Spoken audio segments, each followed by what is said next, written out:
So, BBC London has learned that more than 4,000 passengers were injured on the capital's buses in the last year. Some drivers claim they're under pressure to meet targets on keeping to schedule. But transport bosses say the targets aren't to blame and safety is their top priority. Our reporter Charlotte Franks joins me in studio. What more can you tell us, Charlotte? Well, Eddie, this really all came off the back of a personal experience. I was on the bus one day talking to an elderly gentleman who was complaining how bumpy the road was, how bumpy the journey was, and how he really didn't have any time to sit down. So it kind of got me thinking, I wonder how many people this happens to every day, how many people feel uncomfortable on the bus or even injured on the bus. So submitted an FOI and actually was quite surprised to learn that over 4,500 people have been hurt whilst travelling on board buses last year. It's slightly fewer than the year before, around 100 fewer, but it still equates to around 12 injuries a day. And these injuries include any passenger injury. So even if they weren't treated at the scene by paramedics or taken to hospital, they're all counted. Now, one of those who was injured this year, in fact it was 4 months ago, was a lady called Miriam, who was hurt quite badly when the bus stopped suddenly. I was hit on the right hand side and then back of the driver's seat and then front of the car and then by the door, just going round. As you say, it takes in all sorts on a huge spectrum. Give us an idea, Charlotte, if you will, as to how these are happening. Well, many of these injuries are not the fault of the driver. I mean, many people will know driving in London can be very tense. You're juggling other vehicles and cyclists and pedestrians all the time. But I tracked down one bus driver who didn't want to be identified, but he told me that he feels there are serious flaws in the way that TfL sets out its performance targets. Excess waiting time, he says, is what governs whether a bus needs to speed up or slow down on its route. Sometimes you might be on a bus and feel it's going a bit faster than usual, and that's probably because it's trying to reach its stop on time. In this next clip, we've got an actor speaking the words of the bus driver, and he's explaining how this process can have a negative impact on how safely they drive. What drivers are trying to do is keep on time so they otherwise don't get in trouble. For me, if I'm hearing my colleagues are getting in trouble, irrespective of safety, I look at myself and I think, do I want to get in trouble or do I want to keep my job? Well, that bus driver insists that TfL regards timekeeping as a priority over safety, actually, and he says it's led to some shocking revelations from some of his colleagues. I've heard of passengers being dragged along the sides of verges where the doors have closed. The front door and the passenger has been trapped in it and the bus has moved off. Well, I put these concerns to TfL. I know you're going to be speaking to Leon Daniels shortly after this, and they did say that safety is their top priority. But Eddie, there is more pressure than ever on our public transport.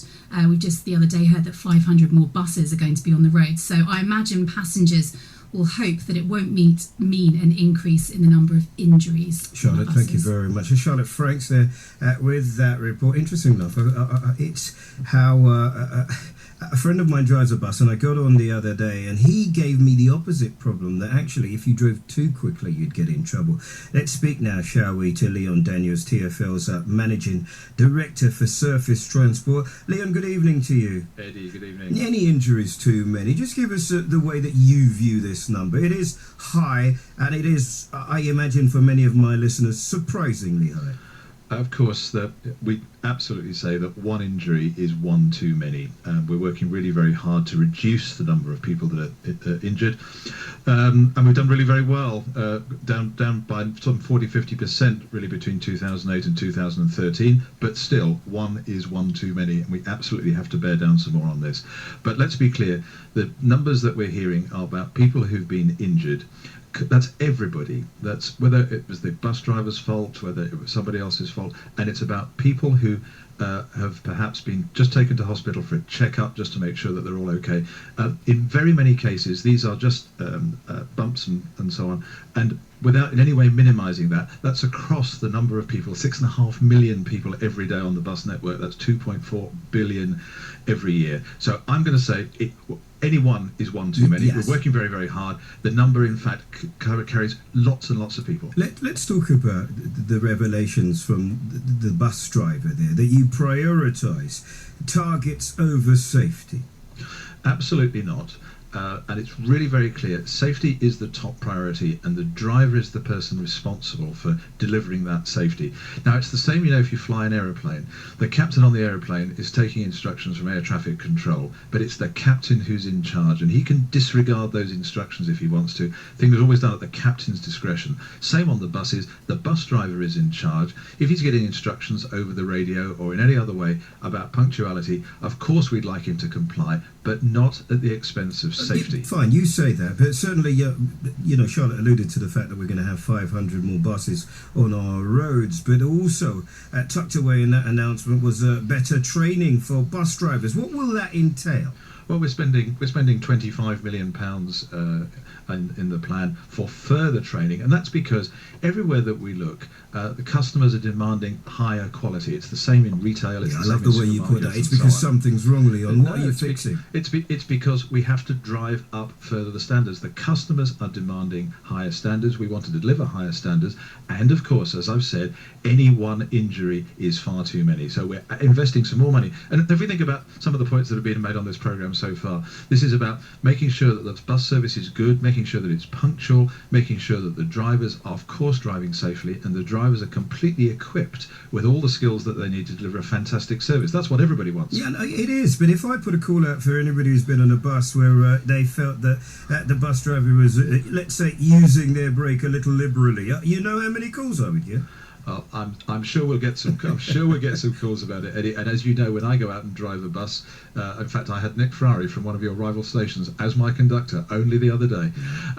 You won't do that again, will you? Well, I'm sure he will.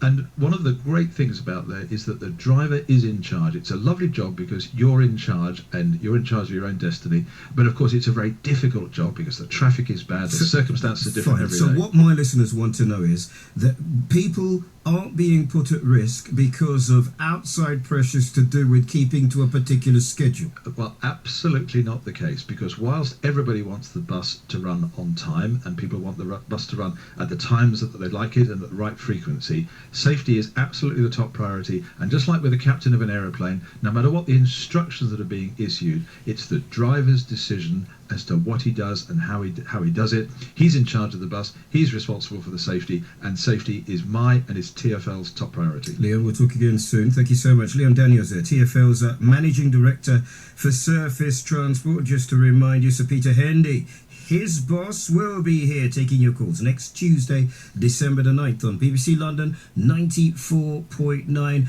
We've got a fascinating update on a story.